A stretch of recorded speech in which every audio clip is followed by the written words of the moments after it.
Hello everyone, welcome back to the Mr. Smelly Fragrance Review channel. So in light of the current situation and in order to do my bit to try and help with the general public safety situation at the moment, I'd like to start today's episode with this message from British Prime Minister Boris Johnson. You should not be meeting friends. If your friends ask you to meet, you should say F*** off.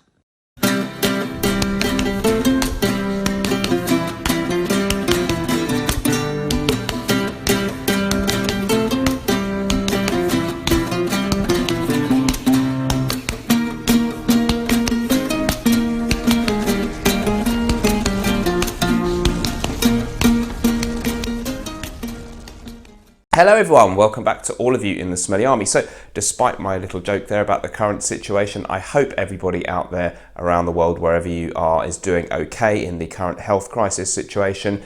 Hang in there. Hopefully this will pass sooner rather than later and we can all get back to normal. But one thing that can carry on without too much disruption is of course stuff on YouTube, because it doesn't involve much content, certainly in my channel, doesn't need to involve any huge amount of contact with other people. So let's talk today about a revived tag video, I guess you can call it. So Claire from the Smurfy Girly channel, who lives just around the corner from me now in the UK, has revived a tag that was going around a couple of years ago, which was keep 10 designer fragrances for life and toss out all the rest. So what would you do if you had to only have 10 designer fragrances in your collection? More than enough really, isn't it? Let's face it. And it was a really popular video series a couple of years ago, so she's quite right. It's fun to revisit it and see how our tastes have changed. So it's a tag. She tagged everyone in the world, which was great, but perhaps not as specific as it could have been. So I'm going to tag a couple of specific people.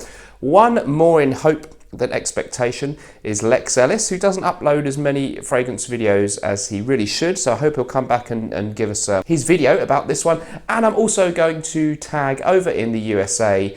I think I'll tag Stephen from Redolescence, why not? And also Lanier Smith, one of my favourite channels over in the States, great reviewer, and he loves some of the classic scents as well as I do. So let's get stuck into my new top 10. I think it turns out about half and half, maybe 6 are the same and 4 new ones from my own video on this back in May 2018. I will link that and Claire's video that she's just recently done in the description of this video. So first choice, these are in no particular order. So what am I doing here? Well, we've got 10, we're imagining a situation where you can only have these 10 designer fragrances, and I'm assuming we can't have any other fragrances that are niche or not designer fragrances. So I'm kind of working on the idea that maybe these might not be actually my 10 favorite designer fragrances, because perhaps I need one very transparent fragrance for summer days when I don't want to smell strong. Perhaps I have 2 that are very similar that I love, but I can have, in this situation I want only one of that style of fragrance. So it's kind of an interesting concept, and some of them I'll try and say what situations they would work for. Let me know in the comments below what you think of the list and what your top 10 or however many number you want to share with me, top 5 for life would be. Okay, so I think I'll kick off with perhaps the least exciting one. Not that it's not a great scent, it is. So I wanted one scent, as I've just referred to, that's sort of almost an anti-fragrance scent, a fragrance for when you don't want to smell like you're wearing a cologne or an aftershave. And I think this fits the bill. It was in my last video that I did on this a couple of years back on this subject. MUGLER cologne. It's since been re-released in the series where they did some variations on this, and I think it's now called Come Together in the new Mugler. I've forgotten what the actual, they did a little series anyway, and there is a new reissue, but the green one in that series is it. Anyway, it's themed after a bar of soap. It smells very soapy, very clean, very fresh. It has a sort of, maybe a little bit of a grassy vetiver note in there, and some citrus, some neroli, very, very crisp, very light in the scent profile. Okay performance for me, not amazing, but good. And just clean, soapy, great for any, maybe for work, or in the hot summer weather in the daytime casually too. Great scent for when you don't want to smell strong, and although not a sort of exciting smell, it is really, really pleasant. So I'd want that in my collection for sure. Don't forget, if you'd like to join the Smelly Army private members club over on Patreon, there's a link in the description to do that. It costs just $2 a month and you get an extra video from me every week, plus you get to watch everything I've already uploaded in there. We're building a really nice community, lots of interaction, and I'd love to see you in there. Moving on next then, we're going to have one that wasn't in my last list, and I really was naughty, I think, because I didn't have any Guerlain fragrances. Guerlain, well, I'm going to count them as a designer fragrance house. Certainly a lot of the ones with the one I'm featuring here, there's a lot in the designer price range. They're not a clothes designer exactly, but I think they're a designer fragrance house essentially. Okay, Habit Rouge Eau de Toilette from 1965, I think. A brilliant oriental fragrance or citrus oriental combination. Really, really classic. Got some on today actually. Underrated, brilliant kind of springtime fragrance. Again, you could wear this to work. It isn't very massively strong in performance. It's okay. Longevity, good, but sillage, not massive. Beautiful combination of citrus, a fantastic rose note, and a lovely woody base, kind of cedar wood, and a little twist of vanilla. So it's got a certain sweetness. It was something quite novel and new when it was brought out in 1965. It's got oriental, you know, that refers to the presence of the vanilla and the sweetness. It's got something of the classic Guerlain, this almost powdery undertone that so many of their fragrances for men and women, perhaps particularly for women, actually have. But it's mixed that with a little bit of a green bitter, typical kind of citrus, almost cologne-like element. But the way that it's so skillfully combined with all these other things, it's quite unique. And it's a real, 10 out of 10 kind of fragrance for me, still in the modern formulation, which you can get really inexpensively. So Eau de Toilette of Habit Rouge from Guerlain, absolutely superb fragrance. And yes, I want that in my all-time top 10 fragrances in the designer category, collection type thing. Moving on then, what shall we talk about next? It's going to be one that was in the last video. I had to have something, well, I would like to, from the DIOR line, and I was gonna maybe go for one of the others, the original DIOR Eau de Toilette or the DIOR Intense, but I've stuck with the one that was in the last video. DIOR Parfum is the richest, perhaps the most masculine of the fragrances in that line. It has this beautiful powdery waxy iris note that was so distinctive and the characteristic feature of all the DIOR fragrances that have been released. It also has a pronounced or more pronounced element of some woodiness. There's a bit of leather in here that doesn't come through really in the other DIOR versions. It does have a little bit of the sweetness, but it's a darker, woodier, perhaps more masculine iteration of the original DIOR, which is very, very distinctive iris note. Beautiful stuff. Very, very powerful, almost nuclear, well, very probably beast mode or close to in performance. Not sure if this one's now discontinued, getting harder to find. Let me know the story on that if you know it. Superb, 10 out of 10 masterpiece. I think it was Francois Dermachy who actually did the Parfum version. Olivier Paul's the perfumer for the original DIOR, of course. So, next up, this one also did feature last time, and it's Monsieur de Givenchy. So this was released way back in 1959. It's a fantastic citrus chypre type fragrance. It was really neck and neck. I was thinking about introducing into the list this time Chanel's Pour Monsieur, but this narrowly still pips it for me. I've got the vintage version here. There is a newer reissue version in the Parfums Mythique series. Superb crisp bergamot opening. Classic kind of citrus cologne vibe.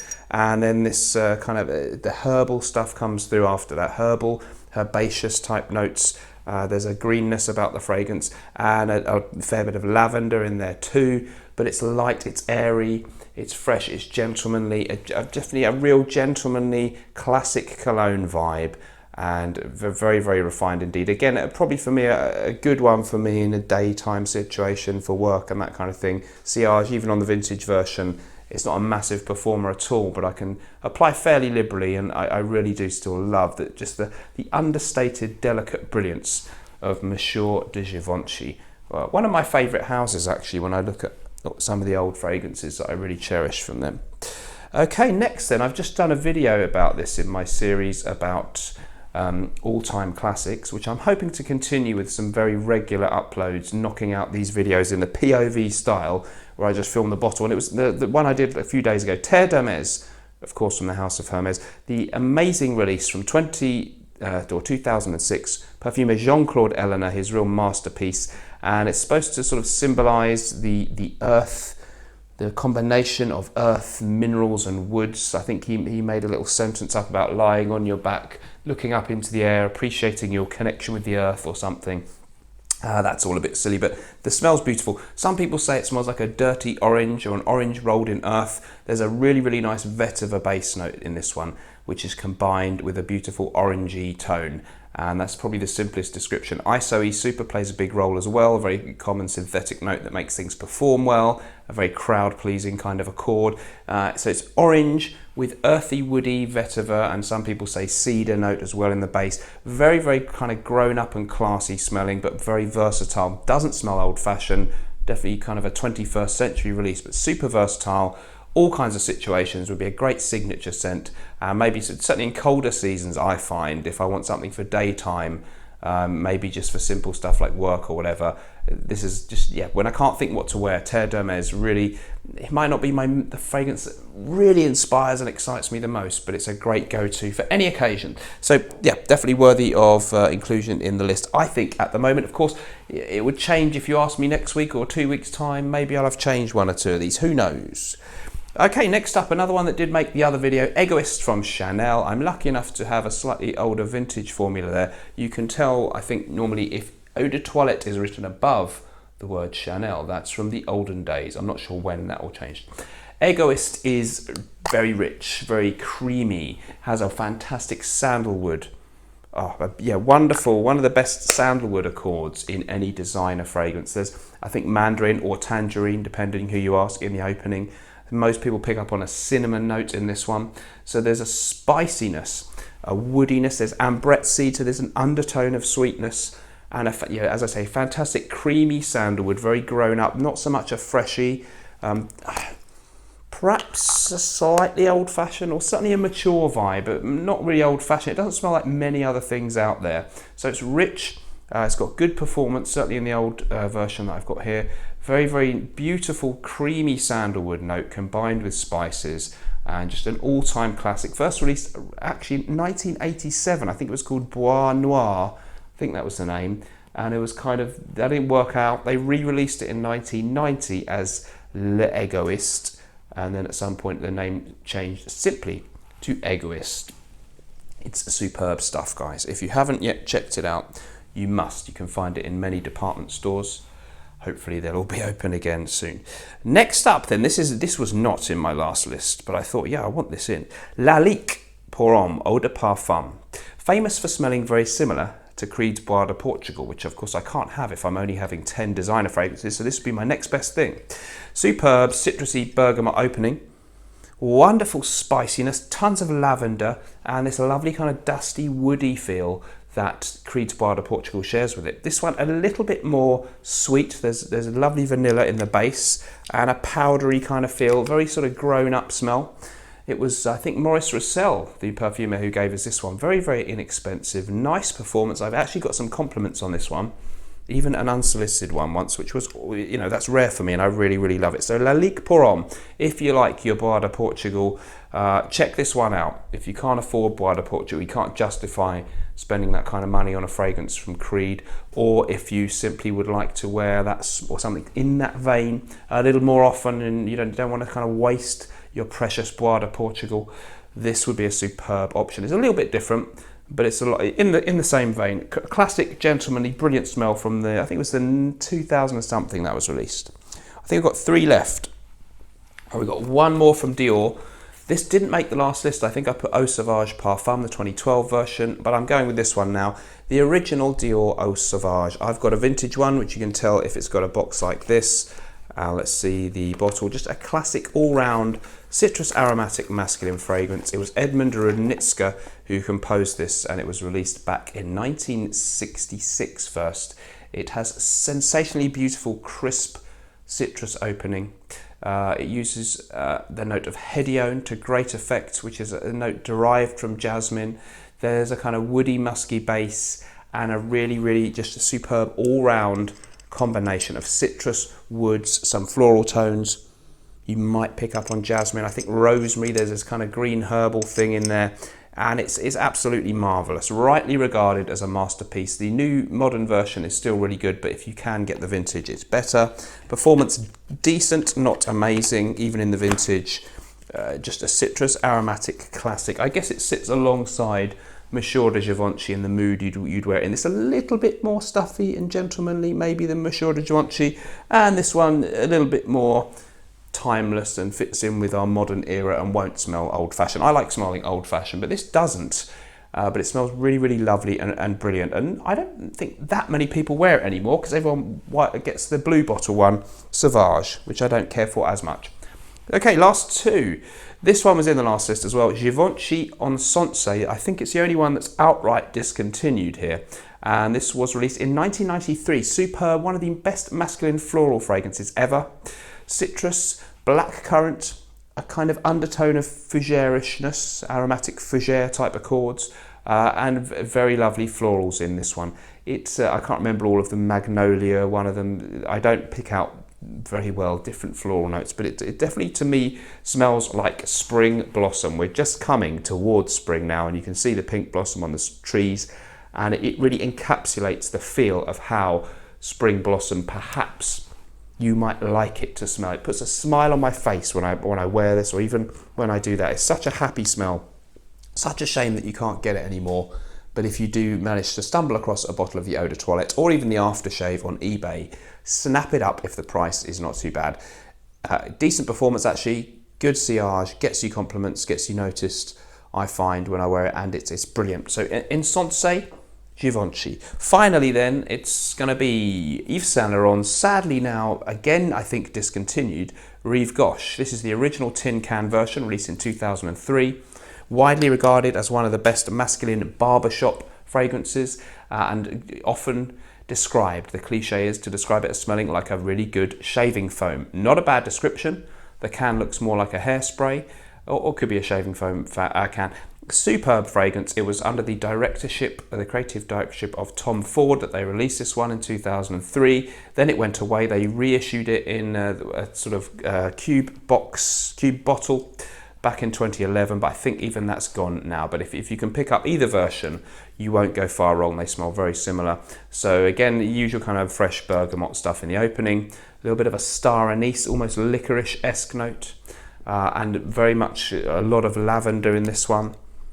And just this really creamy woody undertone. There's guaiac wood in there as well. It's a brilliant kind of dad smell. Smells a little bit like an updated, better version of Brut, or maybe Azaru Porom from 1978, but a little bit less rugged, less rough around the edges, a little bit smoother, and pretty easy to like. But yeah, very, very distinctive kind of smell that you'll recognize once you try it.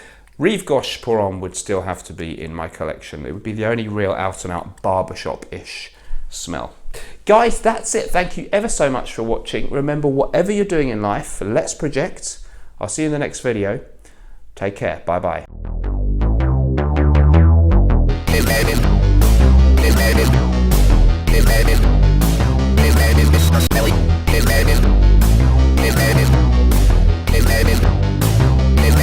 Smelly.